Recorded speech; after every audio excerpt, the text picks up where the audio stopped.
Hey, listeners, if you find our methodology, podcast, and general view on sales performance intriguing, you may find this offer very interesting. As you know, we don't do them very often. Starting March 16th, we are going to do a 4-part webinar. Some of the key topics we're going to talk about, obviously, is outreach and prospecting. How do you do outreach and how do you do prospecting in a way that separates you from everybody else, yet at the same time builds trust and engages that prospect in a way that they want to invite you in, they want to talk to you? Again, March 16th, 4-part webinar series.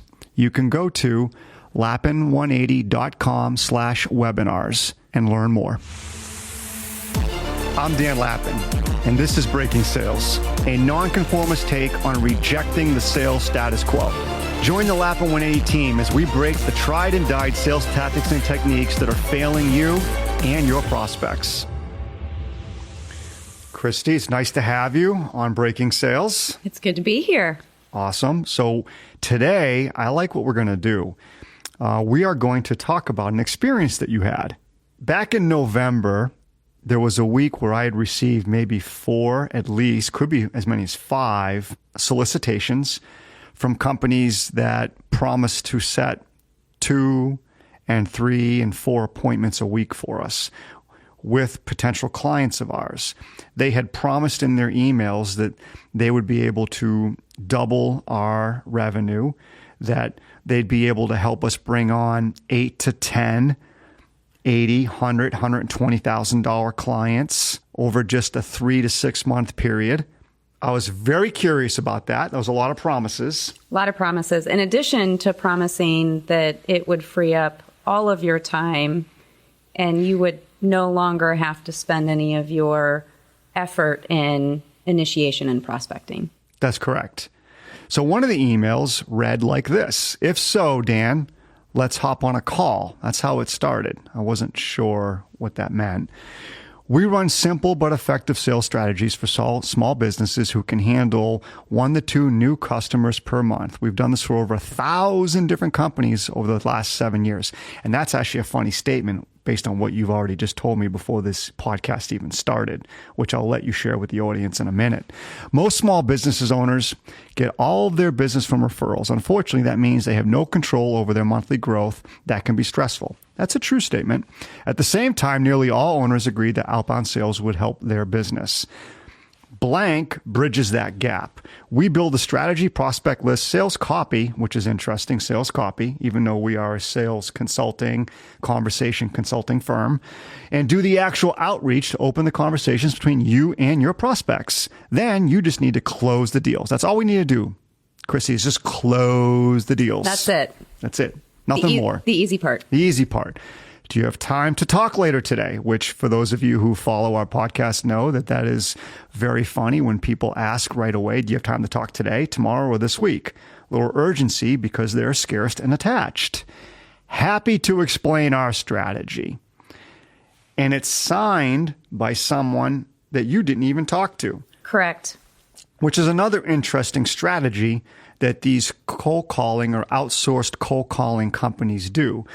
They have the strategy of one person reaches out via email, then another person reaches out a day or 2 or 3 later saying, "Hey, I am the team lead," or "I am so-and-so's boss, and I wanted to make sure I connected with you because we're so interested in helping your company." And then when you actually agree to talk to them, you talk to a different person. Yep. So there were 3 different individuals that were communicating on this outreach. Remember that first statement or the first sentence. "We've done this for thousands of companies over the last 7 years. Yet just today, you went to their website to look them up, and what'd you find?" Website not found. They're gone. They're gone. I don't know what happened, but maybe they bought an island down near Tahiti or something, and that's where they are now. And if that's the case, kudos to them. Absolutely. So tell our listeners, what did you decide to do? I decided to reach out and engage and say, let's chat. We're interested to learn more about how you might be able to help us out. So remember, these individuals are, quote unquote, the experts on prospecting, outreach, and building relationships. So how did it start, Kristie? I reached out and responded to the first person who did the initial email to you. She then responded and said she would bring in her managing director into the conversation. I got busy. It was a few weeks before I was in a position to even look at this communication. And I had received 2 more messages from the managing director of, hey, do you still want to chat? We can set something up. On the second or third, I can't remember, I re-engaged and said, yes, apologies, I was busy and would like to set some time, to which he sent me a link to a calendar application to go in and schedule an appointment that worked for me, which is fine. They did have a qualifier that our deals had to be over a certain size. I believe it was $2,000 in monthly revenue that we have to qualify to check a box before they want us to schedule an appointment. And then scheduled the appointment. And when I jumped on the call, it was with someone completely different, a name I had not seen before. So not even the managing director. The closer. The closer. I believe the owner of the company that I can no longer find anymore. They brought the heavy guns in on you. Yes, yes. Awesome. I had a bulletproof vest on, so all was fine. So I survived. So then what happened? How, just out of curiosity, give us a summary first and we'll break it down. How's that? So how long was the conversation probably? 20 minutes. 20 minutes. Okay. And in that conversation, how much were you talking versus how much were they talking? I would say I probably talked less than 10% of the time. Okay. How many questions can you remember roughly that they asked to engage you and start to understand your business? 1. What was that question? Are we associated with the racing family Lappin? Yeah, I didn't even know that Lappin had a racing family. Maybe it's a long lost ancestor, Dan. I have no idea, but that was his question. Did they make a lot of money? I have no idea. Maybe you should go find him. So that question was asked, and then what happened? Actually, I'm going to back up for a minute. Okay. He did an upfront agreement. Okay. Did he give you an out? No. Okay. But his version of an upfront agreement was, why don't we learn a little bit more about each other? Fair enough. Sounded good. And he actually verbalized and said, I need to learn more about you. This is going to be more about us learning about Lappin 180, and then I can demo what we potentially can do. That's a pretty good start. I mean, it's not bad. I was optimistic. Okay. And then he asked you about the Lappin racing family. Correct. Okay. Now I'm a little afraid to ask what happened next. Then he asked what deal size we work with and what industry. So I guess maybe he asked 2 questions. So you asked some qualifiers. Qualifiers. All right. I mean, they're fair qualifiers, right? If we're going to be honest, right? I get it. He doesn't want to waste his time. Correct. Okay. So you answered. I did. I answered with the honest truth, which is we don't narrow our client relationships to one industry. We have multiple industries that we work with, and it is more of the type of selling relationship they have with their clientele that will dictate whether or not we should do business with them. So it's very difficult for us just to pick one industry to say this is our ideal. Yeah, I mean, I know a lot of our clients have excelled with becoming experts in verticals. I would say our vertical is building conversations around trust and having conversations, honest conversations around change. And so to your point, you're right. That could be any multitude of industries, especially ones who are selling business services, intellectual property, expertise, and things like that. So it makes sense. Yeah. And when he received my answer, it didn't make his job easy to demo, and he was frustrated. Okay. Why do you think that is looking back on it? He wanted one answer so he could input it in his system to show me what his product could do for us. That, and he was as clear as day in saying, I would like to show you what our platform looks like. And in order to do so, I need to know what industry you work with. How would we narrow down an industry search? By my calculations, and that could be completely off, it sounds like you're about 5-6 minutes in and he's going to the demo. Correct. Huh.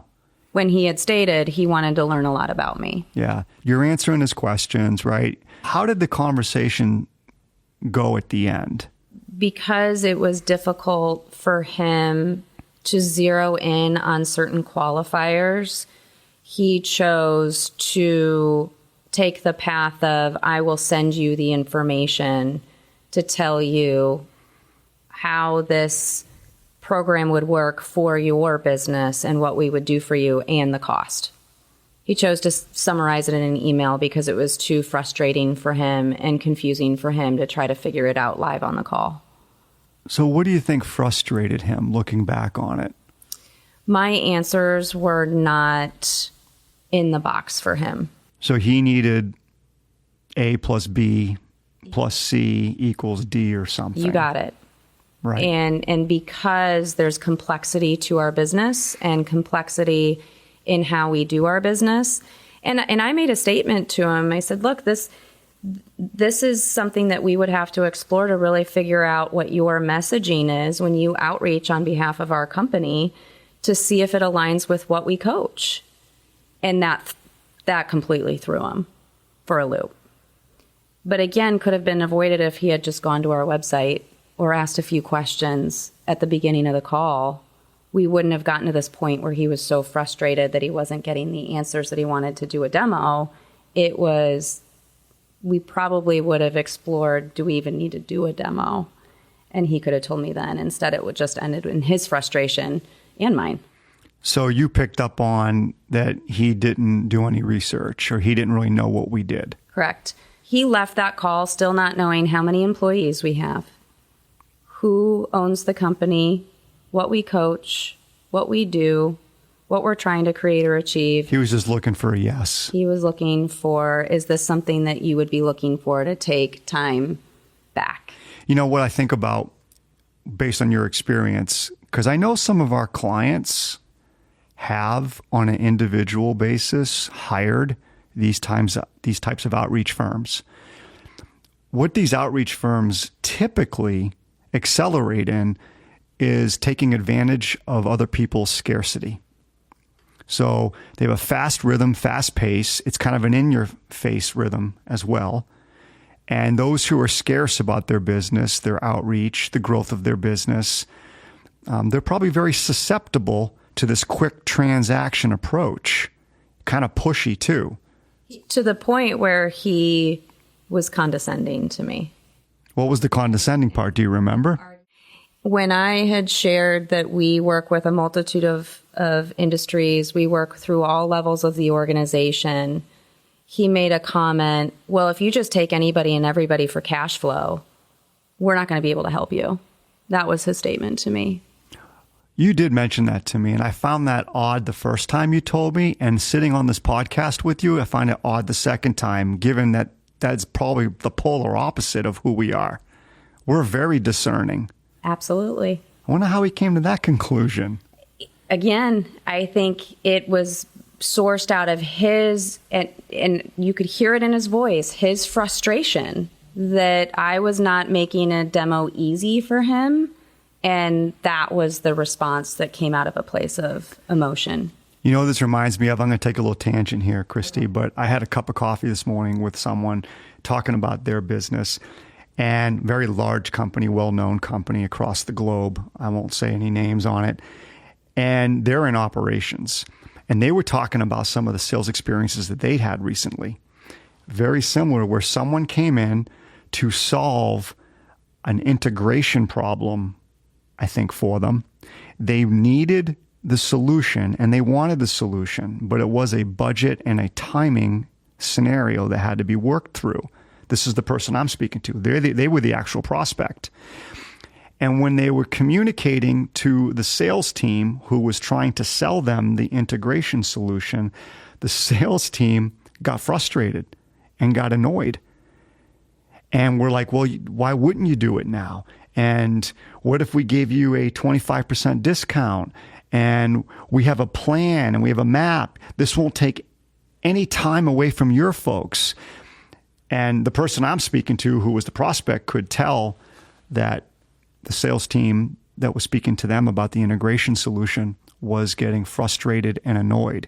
And guess what happened to trust? Plummeted. Gone.